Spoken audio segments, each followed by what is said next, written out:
Students, good morning to all. In our previous videos, we has completed the exercise 3.1 and 3.2. Now today we will start the exercise 3.3 firstly with the examples. Clear? So हमने अभी 3.1 और 3.2 में only क्या solve किया है, graphical method. Clear. So अब मैंने आपको स्टार्टिंग में बताया था टू टाइप के हमारे मेथड होते हैं. एक ग्राफिकल मेथड होता है, second one is algebraic method. So for 3.3 we use the algebraic method to solve the pair of linear equation. So हमने आज क्या स्टार्ट करना है 3.3 के लिए, मैं algebraic methods का यूज़ करना है. अभी तक हमने ओनली ग्राफिकल मेथड का यूज़ किया है. Clear. So first of all ये समझ लो कि अलजेब्रिक मेथड कितने टाइप के होते हैं. Types of algebraic method. Algebraic method में हमारा जो फर्स्ट मेथड आता है that is the substitution method. That is the substitution method. Clear. जो हमारा सेकंड मेथड आता है that is the elimination method. That is the elimination method. Second हमारा मेथड है elimination. Third one is the cross multiplication method. ये हमारे three method आते हैं जो हमारा क्या है अलजेब्रिक मेथड्स हैं सोल्व करने के लिए. इसमें भी अलजेब्रिक मेथड्स के लिए भी हमें सिमिलरली ग्राफिकल मेथड की तरह टू लीनियर इक्वेशंस दी होंगी. बस हमें लिखा होगा कि solve by substitution, solve by elimination या फिर सोल्व बाय क्रॉस मल्टीप्लिकेशन. अगर हमें कुछ भी नहीं लिखा, सिंपली लिखा है solve the linear equation, so you can choose any method. तो आप कोई भी चूज़ कर सकते हो मेथड, किसी भी मेथड से सोल्व कर सकते हो अगर स्पेशली मेंशन नेम नहीं किया है. सो हमने 3.3 स्टार्ट करने के लिए आपको बता दूं मैं 3.3 में ओनली आपका सब्सटीट्यूशन मेथड यूज़ होगा. कौन सा मेथड यूज़ होना है 3.3 के लिए? आपका ओनली सब्सटीट्यूशन मेथड यूज़ होने वाला है. सो मैं आपको पहले क्या है सब्सटीट्यूशन मेथड के बारे में बताऊंगी, क्या होता है ये, कैसे हमने इसको यूज़ करना है. क्लियर. अब क्या है, हमें क्या दिया होगा, जैसे आपकी एग्जांपल नंबर 7 है 3.3 की, उसमें हमें लिखा है solve the following pair of equation by substitution method. हमने पेयर ऑफ इक्वेशंस को सोल्व करना है बाय सब्सटीट्यूशन मेथड. जो पेयर ऑफ इक्वेशन है मैं यहाँ पे लिख रही हूँ. फर्स्ट इक्वेशन है 7x minus 15y is equal to 2.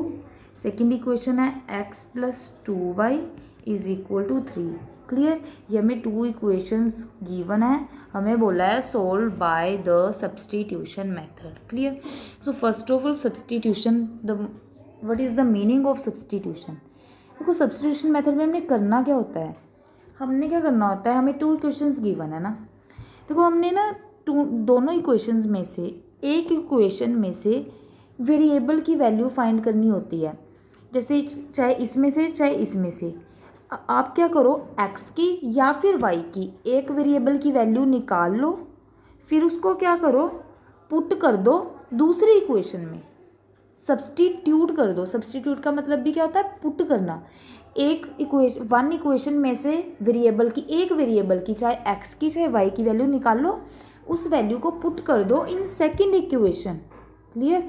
और we can say that we can find the value of one variable either x or y from one equation and put the value of that variable in second equation or substitute the value of that variable in second equation is known as a substitution method. Clear.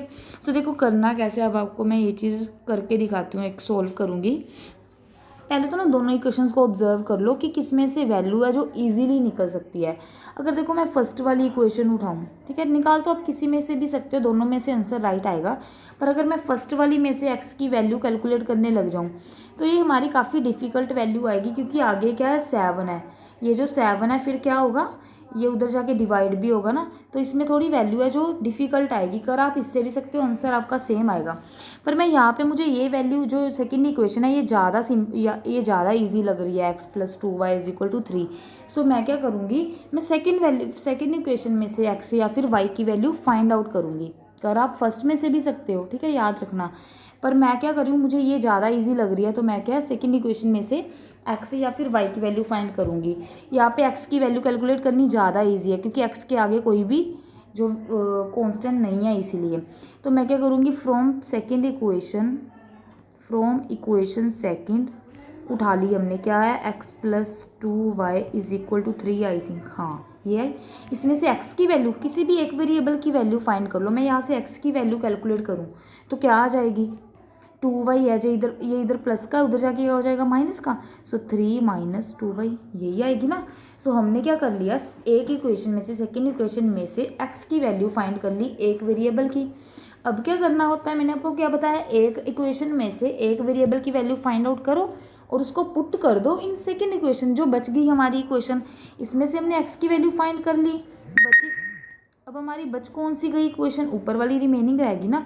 तो अब हम जो ये x की value निकाल ली है यहाँ पे, इसको क्या है ऊपर पुट कर देंगे इन फर्स्ट इक्वेशन। अब हम क्या लिखेंगे, put the value of x in equation first. देखो सेकंड में से वैल्यू निकाल ली, उसको पुट कर दिया किस में, इन फर्स्ट इक्वेशन में। अब फर्स्ट इक्वेशन हमारी क्या है, लिख लो दोबारा से, 7x minus 15y is equal to 2, यही है ना। अब इसमें क्या क्या करो, x की वैल्यू डाल दो। x की वैल्यू हमारी क्या आई थी, देखो भाई पहले ऊपर x की वैल्यू आई थी 3 माइनस 2y। सो x की हम प्लेस पे क्या लिख देंगे, 3 माइनस 2y। यहाँ पे x की जगह पे हमने वैल्यू पुट कर दी और सारा एज इट इज़ उतार लो, और तो हमने नहीं कुछ भी किया ना, और का सिर्फ x की वैल्यू यहाँ पे पुट कर दी। अब देखो ये जो हमारी सारी इक्वेशन है ये एक ही वेरिएबल में आ रही है, ओनली y में, तो हम यहाँ से इसको सोल्व करके इजीली क्या है y की वैल्यू फाइंड आउट कर सकते हैं। तो करो, इसको सोल्व करो। 7 के साथ ये जो x था ये मल्टीप्लाई में ही था यहाँ पे, तो यहाँ पे भी ये क्या है, मल्टीप्लाई में है, मल्टीप्लाई में है। तो पहले क्या करेंगे, x को 3 से मल्टीप्लाई, देन x को किससे करेंगे, 2y से। x को 3 से किया, 7 3 जा 21, आगे माइनस है, इसके आगे प्लस है, तो प्लस माइनस माइनस, 7 को 2 से किया, 7 2 जा 14y। Clear. Next minus 15y as it is equal to 2 as it is. Clear. So अब क्या करेंगे, y वालों को ऐड कर देंगे, माइनस 14y ऐसे करते हैं, y वालों को y वालों के साथ ऐड, विदाउट y वालों को विदाउट y वालों के साथ। So minus 14y minus 15y, minus minus क्या हो जाएगा, प्लस 14y प्लस 15y कितना आ जाएगा, 29y। साइन किसका आता है हमेशा, लार्ज वाले का। लार्ज कौन है यहाँ पे, 15, तो माइनस है इसके आगे, तो क्या आएगा, माइनस इज इक्वल टू 2। सो अब क्या कर सकते हैं हम, 21 को उधर ले जाओ, क्योंकि 21 तो उधर जाके प्लस या माइनस होगा 2 के साथ। सो इधर हमारा क्या बच जाएगा, only 29y is equal to 2। 21 इधर प्लस का है ना, यहाँ पे प्लस का है 21, तो उधर जाके माइनस का हो जाएगा, minus 21। So next minus 29y is equal to, यहाँ पे प्लस है, प्लस माइनस माइनस, 21 में से 2 माइनस किया 19, बड़ा कौन है 21, तो इसका साइन लग गया माइनस। आगे क्या करेंगे, माइनस से माइनस क्या हो गया हमारा, कैंसिल हो गया। सो सिंपली हमारे पास क्या बचा, 29y is equal to 19। So y की वैल्यू फाइंड करनी है। हमेशा हमने जब भी लीनियर इक्वेशंस को सोल्व करना होता है, मैंने आपको पहले भी बताया है, इनको सोल्व करने का मतलब क्या होता है कि हमने इन दोनों इक्वेशंस को सोल्व करके x और y की वैल्यू कैलकुलेट करनी होती है। सोल्व करने का मतलब क्या होता है, x और y की वैल्यू कैलकुलेट करनी होती है, वेरिएबल्स की। तो हमारी यहाँ से एक वेरिएबल की वैल्यू आ रही है, किसकी, y की। 29y के साथ क्या है, मल्टीप्लाई में, उधर जाके क्या हो जाएगा, डिवाइड का। So that is the value of y की वैल्यू आ गई। तो जब भी हमारी एक वेरिएबल की वैल्यू आ जाए, ठीक है, याद रखना, तो उसको आप पुट कर दो किसमें, चाहे तो देखो जो ये जो हमने x की वैल्यू निकाली थी ना यहाँ पे, चाहे तो इसमें पुट कर दो y की वैल्यू, चाहे आप ऊपर वाली इक्वेशंस में पुट कर दो, किसी में भी पुट कर दो, आपका आंसर आ जाएगा, आपकी x की वैल्यू आ जाएगी। वैसे आप याद रखो इसी में ही पुट कर दिया करो, ये ज़्यादा इजी रहता है। जो हमने x और y की वैल्यू निकाली होती है ना, जो भी हमने शुरू में निकाली थी एक ही इक्वेशन से x और y की वैल्यू, वो जो y की वैल्यू है इसी में जाके पुट कर दो। इसको इक्वेशन नंबर 3 लेट कर सकते हो आप, इसको इक्वेशन नंबर 3 लेट कर लो, ठीक है। इसको जो हमने x की वैल्यू कैलकुलेट की थी, इसको हमने इक्वेशन नंबर 3 लेट कर लिया। सो हम क्या लिखेंगे नीचे जाके, put the value of y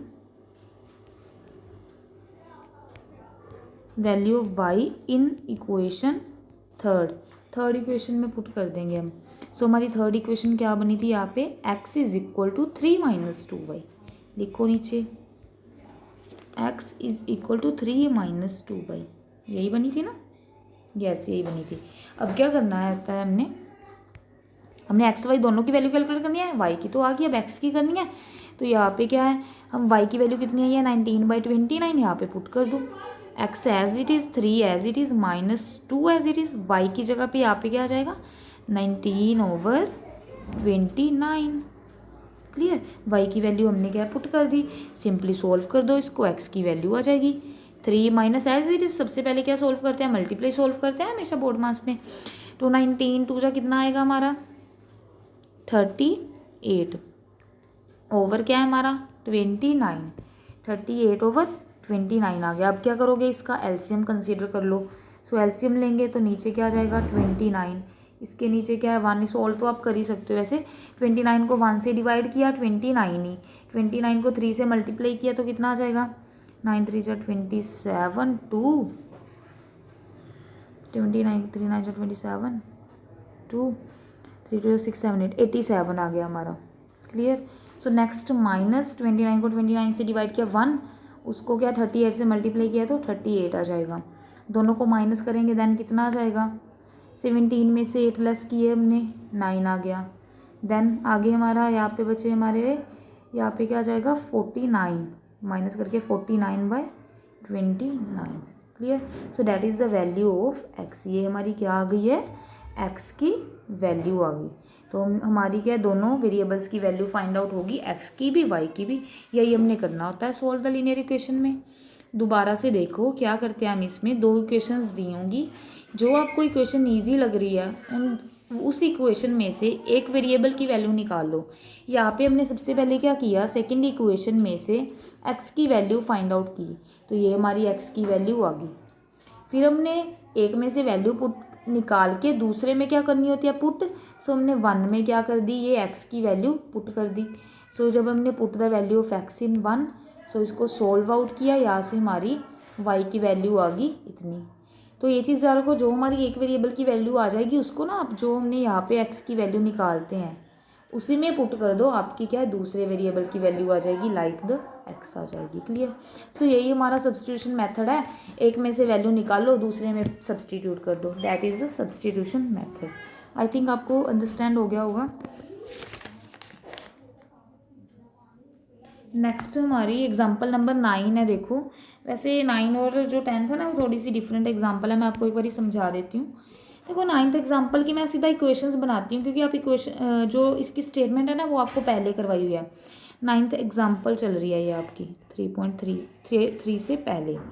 सो हमारी एग्जाम्पल की इक्वेशंस है 2x + 3y = 9 and second equation है 4x + 6y = 18। ये डिफरेंस सा समय, वैसे आपका सब्स्टिट्यूशन मेथड बस वैसे ही करना है जो आपको बताया।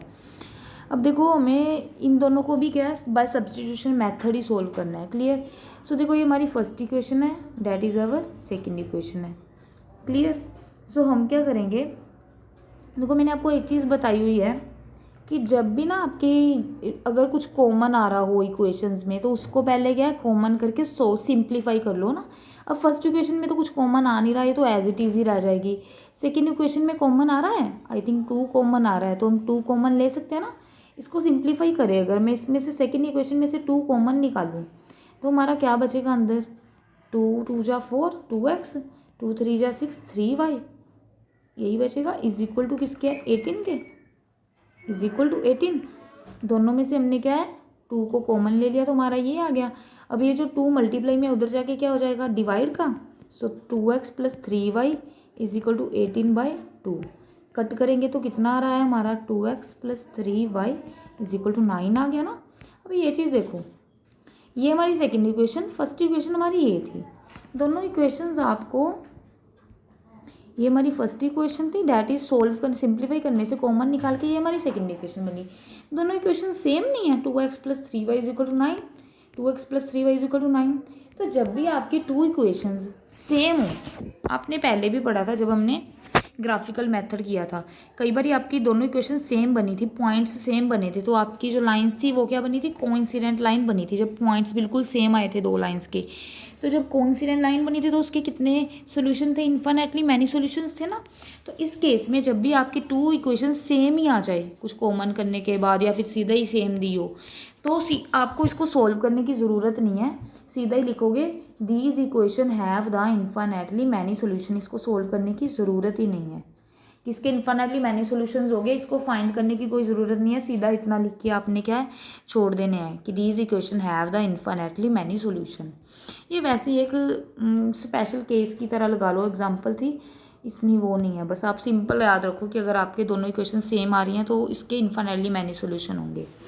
अभी आपकी एक 10th एग्जाम्पल है, उसकी मैं आपको पेयर ऑफ लीनियर इक्वेशंस उतार के बताती हूँ उन्होंने क्या किया। एक एग्जाम्पल में हमारी है जो इक्वेशन है इसमें x+2y-4 is equal to 0। Second equation है हमारी 2x+4y-12 इज इक्वल टू 0। ये 2 केसेस थे, ये मैंने आपको समझा दिया कि वैसे पूछते नहीं है बट फिर भी एक बारी। अब 2 इक्वेशंस है ना।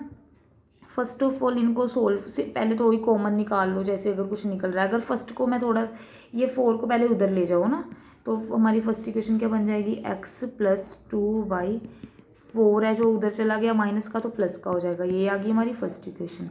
सेकेंड इक्वेशन में भी 12 को हम उधर ले जाएं तो क्या बनेगा हमारा 2x+4y इज इक्वल टू 12 बनेगा ना। अब इसमें कुछ कॉमन आ रहा है ना अभी इन दोनों में से, तो कॉमन कर लो 2 कॉमन निकाल ले तो अंदर क्या बचेगा x+2y इज इक्वल टू 12 है ना। सो 2 उधर जाके इधर मल्टीप्लाई में उधर जाके डिवाइड का हो गया, सो x+2y इज इक्वल टू 12/2 आ गया। सो x+2y इज इक्वल टू कितना आ जाएगा 2 6 जा 12, 6 आ गई ना, तो that is our second equation. अब देखो फर्स्ट इक्वेशन हमारी देखो पहले तो ये देखो इक्वल तो आई है या नहीं। फर्स्ट थी x+2y is equal to 4, first हमारी इक्वेशन क्या है x+2y इज इक्वल टू 4, और सेकेंड इक्वेशन क्या है x+2y इज इक्वल टू 6। तो ये तो इक्वल नहीं है, दोनों साइड्स इक्वल होनी चाहिए। चलो ये मान लिया x+2y इक्वल है, पर जब तक हमारी दोनों साइड इक्वल नहीं होती तब तक उनमें इक्वल नहीं बोल सकते। यहाँ पे 4 है, यहाँ पे क्या है 6 है, तो इसका तो इन्फिनिटली मैनी सोल्यूशन तो बनेगा नहीं, तो इसको हम सोल्व करते हैं। अब देखिए ये 2 इक्वेशंस आ गई हमारी, first x+2y equal to 4, second आ गई x+2y इज इक्वल टू 6। तो दोनों को सोल्व करेंगे सब्स्टिट्यूशन मेथड से। अब ये देखो दोनों ही जो इक्वेशन है दोनों ही हमें सिंपल लग रही हैं, किसी में से भी x की वैल्यू फाइंड आउट कर लो, क्योंकि यहाँ पे भी ये इजी लग रही है देखने में, यहाँ पे भी ये इजी सी लग रही है, किसी एक में से निकाल लो, लेट कर लो। हम फर्स्ट में से फाइंड कर रहे हैं, सो फर्स्ट क्या करेंगे फाइंड पहले हम फाइंड करेंगे value of x from equation 1 से मान लो हमने x की वैल्यू फाइंड कर रहे हैं। फर्स्ट इक्वेशन क्या थी हमारी x+2y इज इक्वल टू 4 बना था ना आई थिंक फर्स्ट में, यस हाँ। अब हमने क्या करना है, यहाँ से x की वैल्यू निकालनी है, तो ये एक्स्ट्रा इसको इधर ले जाओ, सो x इज इक्वल टू 4, ये प्लस का उधर जाके माइनस का 2y बन जाएगा ना। So that is the value of x आ गई, इसको इक्वेशन नंबर 3 लेट कर लो। क्लियर। सो मैंने क्या बताया हुआ है, एक इक्वेशन में से वैल्यू निकाल लो एक वेरिएबल की जैसे x की, और सेकंड इक्वेशन में क्या है उसको पुट कर दो। तो सिमिलरली अब क्या करेंगे, put the value of x in equation second, 3 में से निकाल के अब सेकंड में क्या है इसको पुट कर देंगे ना, फर्स्ट में से निकाल के सेकंड में क्या है पुट करेंगे। तो यहाँ पे अब अगर हम पुट करेंगे तो हमारी इक्वेशन क्या है, ये पहले तो उतार लो एक बार, x+2y इज इक्वल टू 6 ही है, यस इक्वल टू 6। तो यहाँ पे हम x की वैल्यू पुट करेंगे, x की वैल्यू क्या है 4 - 2y, x की जगह पे मैंने पुट किया 4 - 2y, पीछे एज इट इज़ उतार लो सारा कुछ, ये आ गया। तो इसके बाद 2y से 2y, तो यहाँ पे तो देखो कैंसिल ही हो गया। ये ना जब भी इस तरह की इक्वेशन बने, वैसे तो हमने x और y की वैल्यू निकालनी होती है ना, पर यहाँ पे क्या हो रहा है, यहाँ पे तो x y है जो कैंसिल ही हो गए एक दूसरे से। यहाँ पे तो x और y हमारे क्या है बचे ही नहीं, जब x y नहीं बचे तो हमारे क्या सोल्यूशन होंगे, यहाँ पे एक तरह नो सोल्यूशन ही होंगे। और आगे चलो देखो तो हम अगर इसको थोड़ा सा आगे लिखे, हमारा क्या है 4 = 6, इज़ इट पॉसिबल 4 = 6 हो सकता है, दिस इज़ नॉट पॉसिबल। सो इस जब भी आपकी इस तरह की कंडीशन बने कि जब आप 2 इक्वेशंस को सोल्व कर रहे हो, 2 इक्वेशंस को सोल्व कर रहे हो और आपके सोल्व करते हुए आपके x और y कैंसिल हो जाए, जो हमने जिसकी वैल्यू निकालनी थी वेरिएबल की x और y की, आपके वो दोनों ही कैंसिल हो जाएं, x y बचे ही नहीं रहे, तो उस कंडीशन में आपके हमेशा नो सोल्यूशन बनेंगे। ये चीज़ आप याद रखना, ठीक है। उस कंडीशन में आपके क्या बनेंगे, नो सोल्यूशन, पैरेलल लाइन की कंडीशन बनेगी नो सोल्यूशन की, जब भी आपके एक्स वाई कैंसिल हो जाए जिसकी हमने वैल्यू फाइंड आउट करनी है। तो आपको आई थिंक ये तीनों जो एग्जांपल्स है वो क्लियर हो गई होंगी। यस, इसके बाद